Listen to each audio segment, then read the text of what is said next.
soir, on s'est inquiété des budgets alloués à la culture, que ce soit en fonctionnement et en investissement. Ce sont encore des budgets très faibles, alors que la culture est dans un état qui nous paraît délétère à Concarneau, à la fois sur la vie culturelle, mais aussi sur l'état des installations. Alors, ce qui nous a été répondu par M. Échivard, c'est que d'une part, sur le fonctionnement, on avait une grande vitalité des associations, et que sur le patrimoine bâti, bon, il y avait des investissements, notamment par exemple à la Chapelle, et pour tout le patrimoine historique de la ville close. Ce qui nous heurte dans ce propos, c'est que ce n'est pas aux associations de porter la politique culturelle de la ville. Nous, on attendait que la ville, à mi-mandat, ait enfin un projet culturel pour la ville.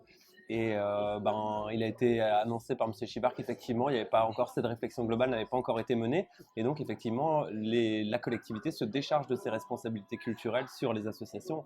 Ça ne nous paraît pas acceptable pour une ville comme Concarneau. Alors pour le patrimoine bâti, effectivement, il y a des investissements de prévus sur le patrimoine historique de la ville close. Bon, ces investissements, ils sont absolument nécessaires dans la mesure où il y a eu plus de 10 ans d'austérité budgétaire, et quand on voit l'état actuel de la chapelle, il est plus que temps d'intervenir.